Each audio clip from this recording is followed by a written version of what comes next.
हे करुणामयी राधे, हे दयामयी राधे और मेरी कृपामयी राधे, सब भक्तों पर ऐसी कृपा करना मेरी करुणामयी राधे कि सदैव अपनी भक्ति से, सदैव अपने चरणों की रज से हम सभी को लिपटाए रखना भगवती। कल हमने अनेक कथाओं को श्रवण किया भक्तों। आज मैं जान रहा हूं कि सभी को उत्कंठा जागृत हो रही है कि सिर्फ और सिर्फ महाराज से आपको कृष्ण कथा की ओर हमको लेके चलिए, कृष्ण जन्म की ओर लेके चलिए। भक्तों मैं आपको बता दूं, बिना मेहनत के कुछ भी हासिल नहीं होने वाला है। थोड़ा सा परिश्रम करना होगा, थोड़ा सा इंतजार करना होगा। और आज इस कथा में सायंकालीन सचमुच आज ये पंडाल और ये रघुवंशी परिवार का आगमन सचमुच नंद भवन बन जाएगा। आइए उस क्षण को भी हम दर्शन करेंगे, पर उससे पहले और भी अनेक कथाएं हैं जिन पर हम प्रकाश डालते हैं और कृष्ण कथा की ओर आगे बढ़ते हैं। अब सप्तम स्कंद में हम महाराज परीक्षित ने महामुनि श्री सुखदेव जी से एक बड़ा सुंदर प्रश्न किया है। गुरुदेव, एक और तो भगवान को सब समदर्शी कहते हैं और जब भगवान की लीलाएं हम सुनते हैं तो भगवान सरासर पक्षपात भी करते दिखते हैं। हमेशा प्रभु दैत्यों को ही मारते रहते हैं और देवताओं का खुल करके पक्ष लेते हैं। भगवान सरासर पक्षपाती हैं।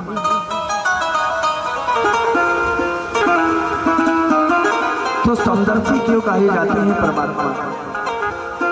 यदि सचमुच समदर्शी हैं तो फिर पक्षपात क्यों करते हैं?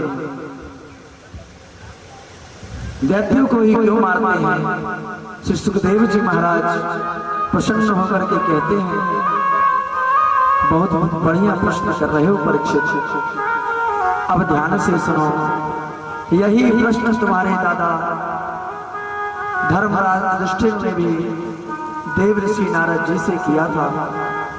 जिस समय तुम्हारे दादा युधिष्ठिर राजश्री यज्ञ कर रहे थे, तब प्रथम पूजन के अवसर पर भगवान श्री द्वारकाधीश का नाम सामने आया। जब पूजन प्रारंभ होने लगा तो शिशुपाल ने गालियों की बौछार कर दी और 101 गालियां पूर्ण होते ही भगवान ने अपने सुदर्शन चक्र से उसका सिर काट दिया। सबकी आंखों के सामने शिशुपाल के शरीर का तेज भगवान में विलीन हो गया। तुरंत युधिष्ठिर जी महाराज ने नारद जी से पूछा, महाराज मरने के बाद जिसका तेज श्रीमन नारायण में समा जाए वह तो कोई महान कोटि का सिद्ध महापुरुष होता है, पर इस दुष्ट शिशुपाल का तेज भगवान में कैसे समा गया? या तो भगवान को सरेआम गालियां दे रहा था, फिर उसकी इतनी ऊंची गति कैसे हो गई? तब नारद जी ने कहा, धर्मराज युधिष्ठिर ध्यान से सुनिए भगवान की घोषणा। जो भगवान को जिस भावना से भजता है भक्तों, भगवान उसे उसी भाव से स्वीकार करते हैं। जो मित्र बनाते हैं उनके लिए भगवान मित्र बन जाते हैं, जो शत्रु बनाते हैं उनके लिए भगवान शत्रु बन जाते हैं। अब यह तो उपासनाओं का भेद है कि भगवान में भेद थोड़े ही। भगवान ने तो छूट दे रखी है, कन्हैया ने तो छूट दे रखी है, जो चाहो सो बना लो, पर शर्त एक ही है, मेरा चिंतन करो। किसी भी रूप में चिंतन करो पर मेरा चिंतन करो। जो सतत सर्वदा मेरा चिंतन करेगा उसे मेरी प्राप्ति निश्चित होगी, चाहे वह वैर से करे चाहे वह प्रेम से करे। भगवान को भजने वाले अनेक भक्त हुए हैं, उसमें से एक भक्त हैं श्री प्रहलाद जी महाराज। प्रहलाद जी महाराज बचपन से ही ब्राह्मणों के नन्हे भक्त, परम सुशील स्वभाव, सत्य प्रतिज्ञ और परम जितेंद्र।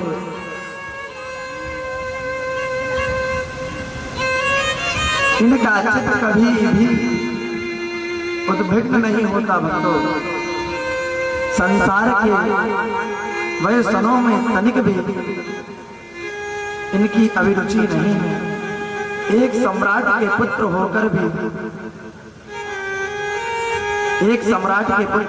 के भी परम जितेंद्र है। प्रहलाद को बचपन से ही कृष्ण नाम का एक ग्रह लग गया था भक्तों। प्रहलाद जी को बचपन से ही टेढ़ी टांग वाले भगवान श्री कृष्ण रूपी ग्रह ने ग्रास बना लिया था। भक्तों कुंडली में राहु लग जाए, शनि लग जाए, केतु लग जाए तो बड़ा कष्ट होता है। प्रयास करते रहिए, हमारी कुंडली में कोई ग्रह बैठे ना बैठे, पर कृष्ण ग्रह 12 ग्रहों की कुंडलियों में, 12 घरों के घर में 12 घर की कुंडली में कृष्ण नाम का ग्रह जो है वो जरूर बैठना चाहिए। और प्रहलाद जी की कुंडली में जन्म लेते साथ ही कृष्ण ग्रह जो था वो भगवान श्री कृष्ण को लपेट लिया था। जितना अपना प्रभाव दिखावे वह विद्वानों से बैठ करके जब अनुष्ठान करवा करके ग्रह शांति करा ले। कोई अगर ग्रह खराब है, पर प्रयास कीजिए कि अगर कुंडली में कोई ग्रह लगे भी तो वो तो या तो हमारे भगवान मर्यादा पुरुषोत्तम राम आकर के उस ग्रह के रूप में हमसे चिपक जाए, या तो कृष्ण ग्रह का रोग जो है वो हमें लग जाए।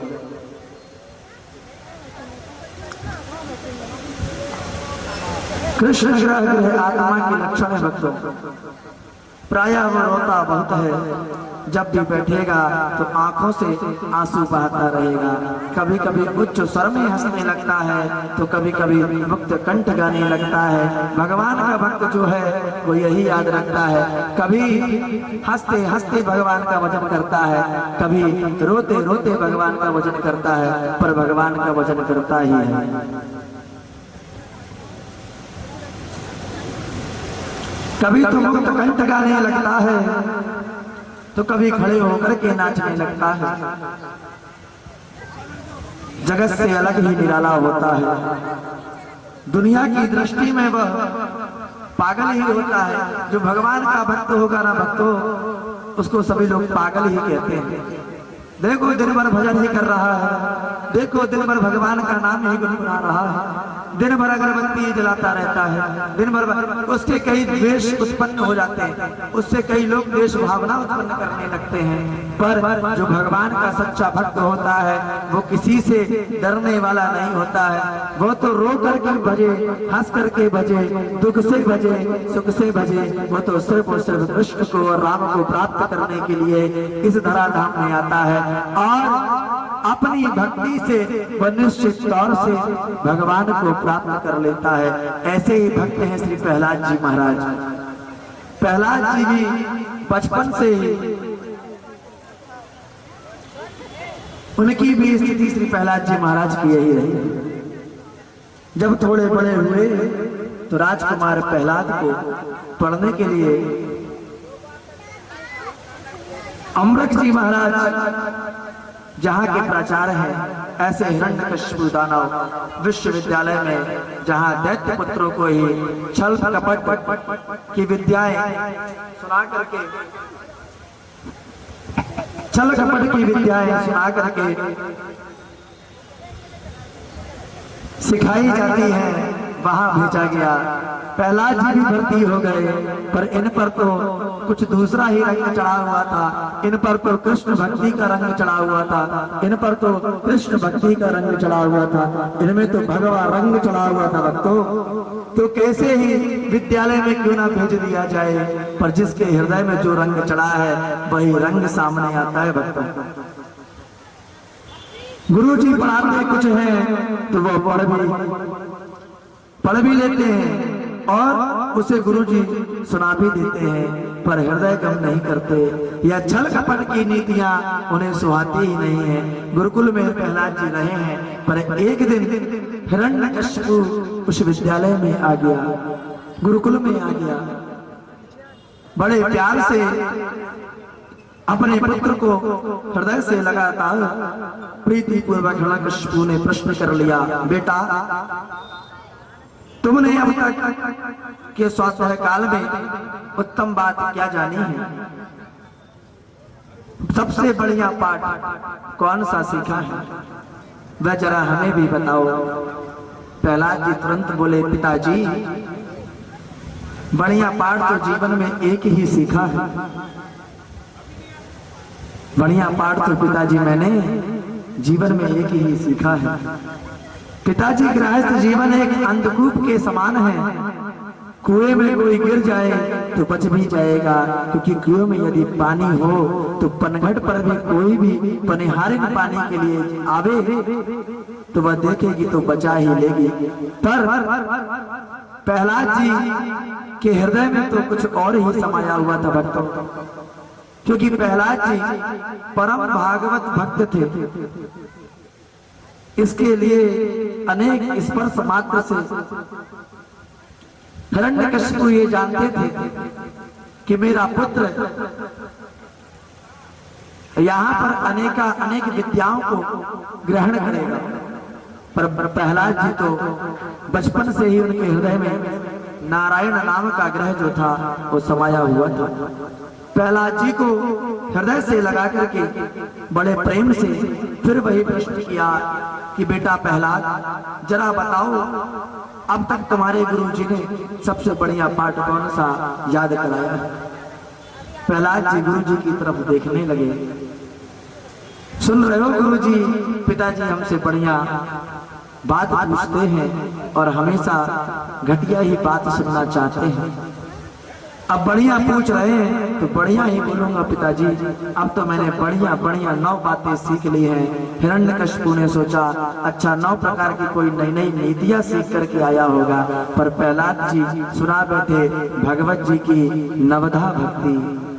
श्रवणम कीर्तनम विष्णु स्मरणम पाद सेवनम अर्चनम वंदनम दास्या साख्यम आत्मनिवेदनम इति पुंसा पिता विष्णु भक्ति चैन्या लक्षण क्रियते भगवता यद्ध तन्मे भेदमोत्तमम्।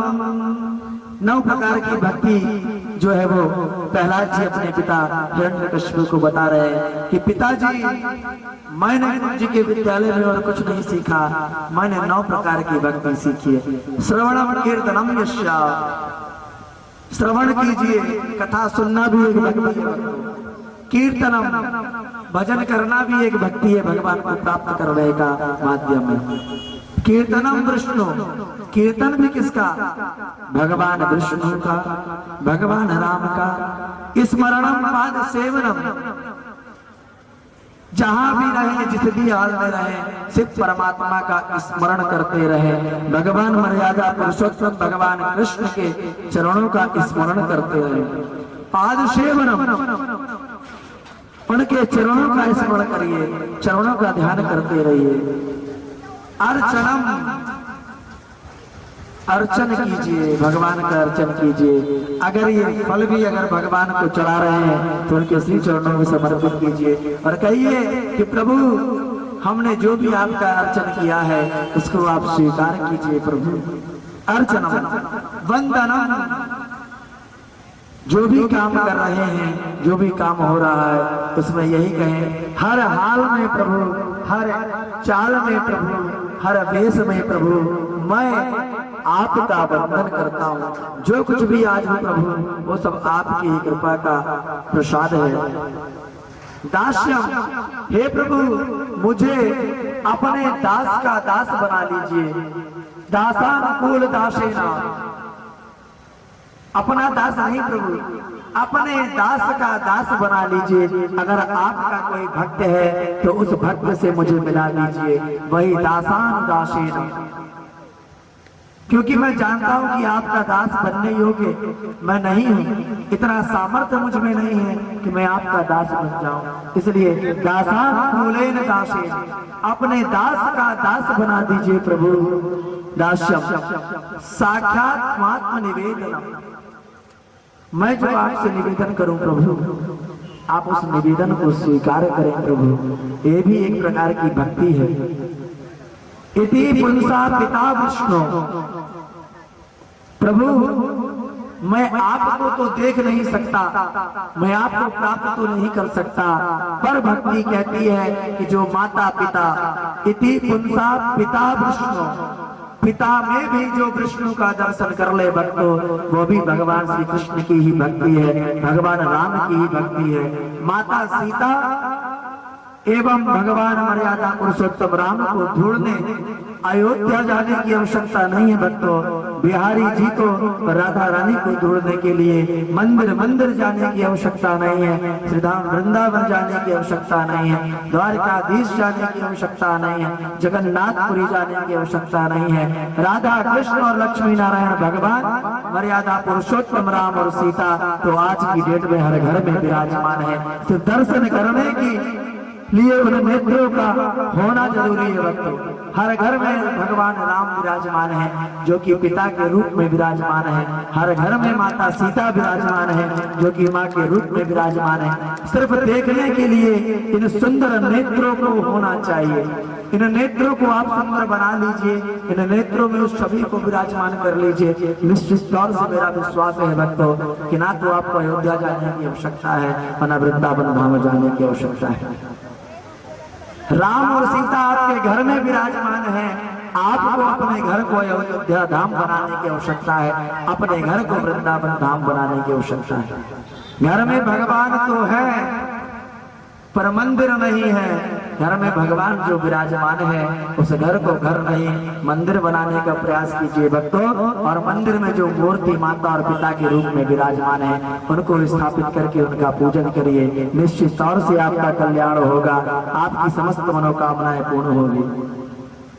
इन प्रकार से 9 प्रकार से अगर कलयुग में भक्ति की जाए तो निश्चित तौर से ये भक्ति हमें भगवत प्राप्ति कराने वाली है भक्तों। और भगवान प्रहलाद जैसे भक्त ने भी इन्हीं प्रकार की भक्ति की है। और जो नवधा भक्ति का क्रमशः व्याख्यान किया कि सुन करके पिता हिरण्यकशिपु की आंखें लाल हो गई। कहा कि मेरे प्रहलाद जी सदैव श्रीमन नारायण नारायण नारायण नारायण जपते रहते हैं।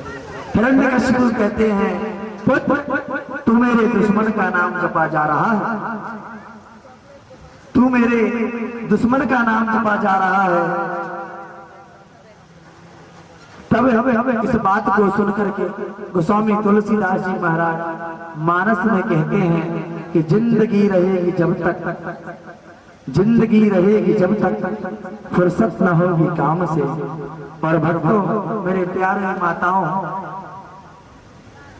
कुछ समय ऐसा निकालो, प्रेम कर लो श्याम से और प्रेम कर लो राम से। प्रहलाद जी जानते थे कि अंत समय का अगर मैं इंतजार करूंगा तो मैं भक्ति नहीं कर पाऊंगा, इसलिए उन्होंने बाल्य अवस्था से जन्म लेते साथ ही नारायण नारायण भजना प्रारंभ कर दिया। प्रहलाद जी ये नहीं जानते थे कि मेरे पिताजी के सबसे बड़े दुश्मन का नाम जो है वही नारायण है और मैं उनका पुत्र होकर के उनका नाम जप रहा हूं। प्रहलाद जी यानी कहना चाहते हैं कि तुलसीदास जी महाराज जी ने मानस में स्पष्ट कर दिया है कि भक्तों इंतजार मत करिए। अगर हम कहें कि महाराज जी समय ही नहीं मिलता है भजन करने का तो भक्तों समय निकालना होता है, क्योंकि जिंदगी रहेगी जब तक फुर्सत न होगी काम से। और कुछ समय ऐसा निकालो, कितना निकालो, एक घड़ी आधी घड़ी आधे में बुनियाद तुलसी चर्चा राम की जपे जो जपे जो।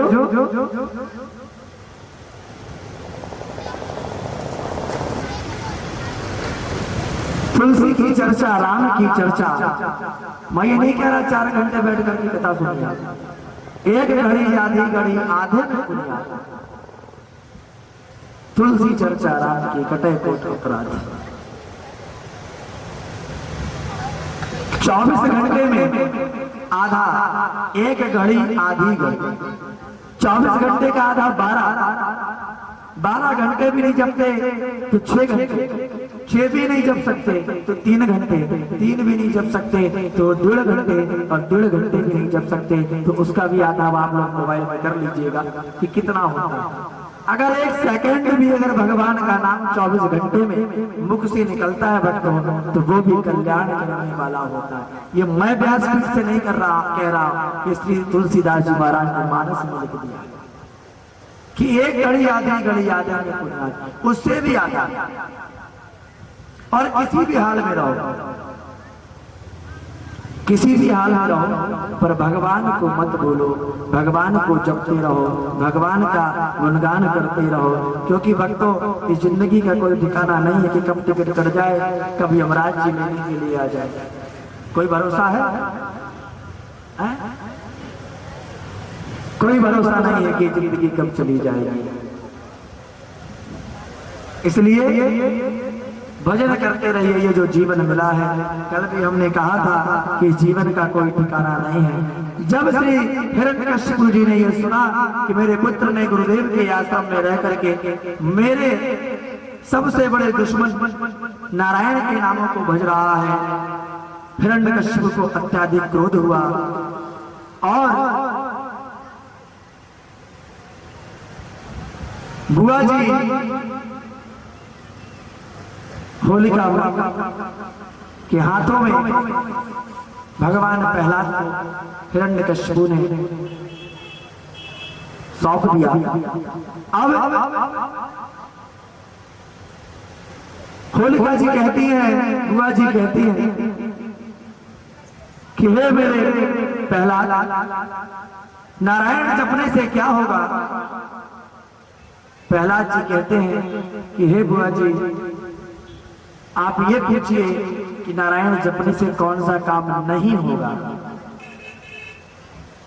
क्योंकि जब कन्हैया की कृपा होती है तो ना बनने वाले काम भी बन जाते हैं भक्तों। बुआ जी ने कहा, सचमुच तुझे इतना विश्वास है अपने नारायण पर? प्रहलाद जी ने कहा, हाँ सचमुच मुझे विश्वास है, और मेरे राम मेरे कृष्ण तो कण-कण में विराजमान है। उन्हें भक्त जिस भी रूप में पूजता है वो उस रूप में आकर के दर्शन देती है। प्रहलाद जी से कहा गया, तुम्हारी इतनी करुणा, इतना विश्वास तुम कैसे कर सकते हो? प्रहलाद जी के सामने प्रश्न रखा गया कि तुम्हारे भगवान अगर कण-कण में हैं तो दिखते क्यों नहीं? अगर तुम्हारे राम कण-कण में हैं तो दिखते क्यों नहीं? अरे भगवान तो ऐसे हैं कि खंभा चीर करके भी हमारे राम दर्शन देते हैं। अगर भक्त का विश्वास है तो इस पुष्प में भी भगवान को दर्शन देना होगा, और भक्त का अगर विश्वास है तो भक्त का मान न घटने पाया। भक्त के मान को बढ़ाने के लिए भगवान राम खंभे को चीर करके भी दर्शन देते हैं, भगवान पुष्प में भी दर्शन देते हैं। क्यों? क्योंकि अगर ऐसा नहीं होता तो हर कंकड़ शंकर नहीं होता भक्तों। हर एक कंकड़ जो है वो इस भारतवर्ष में शंकर है। मानो तुम गंगा माँ हो, न बांध तो बहता पानी। सिर्फ विश्वास आपका होना चाहिए। अगर आपका विश्वास है तो इस भारतवर्ष का हर एक कंकड़ शंकर है, और विश्वास नहीं है तो हर शंकर कंकड़ है। विश्वास करने वाली बात है। अगर आपको विश्वास है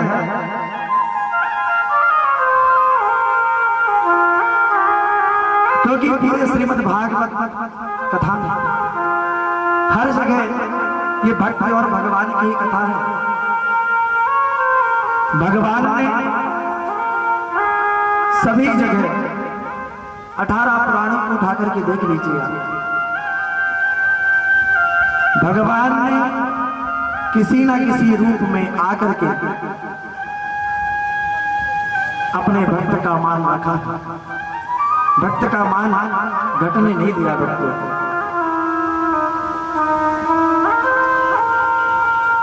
क्योंकि भगवान सब पे मेहरबान भी नहीं होता भक्तों। भगवान भी अपने भक्त पर ही मेहरबान होता है। क्यों? क्योंकि मुझे कहना पड़ता है, वो तैरते तैरते भी डूब गए, वो तैरते तैरते भी डूब गए जिन्हें खुद पर गुमान था, भगवान पर नहीं। जिसको अपने आप में गुमान है ना, जो ये कहता है कि सब कुछ हम ही कर रहे हैं, ये जो मैं शब्द है ना और हम शब्द जो है वो अपनी डिक्शनरी से अलग कर दीजिए तो आप इस जीवन में सफल हो जाएंगे। और आप सभी को देख करके मुझे कहना पड़ता है, वो तैरते तैरते भी डूब गए जिन्हें खुद पर गुमान था, और वो डूबते डूबते भी तर गए जिसमें कन्हैया तू मेहरबान था, जिसमें कन्हैया तू मेहरबान था।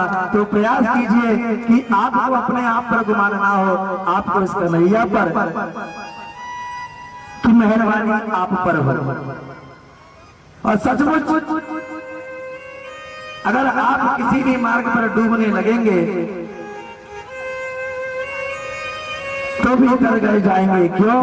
क्योंकि आपके ऊपर दुनिया वाले और संसार वालों की मेहरबानी नहीं, इस कन्हैया की मेहरबानी होगी। तो कन्हैया आपको डूबते डूबते भी बचा करके ले आएगा। बुआ प्रहलाद जी को लेकर के अग्नि में खड़ी हो गई, कहती है अगर तेरी भक्ति सच्ची है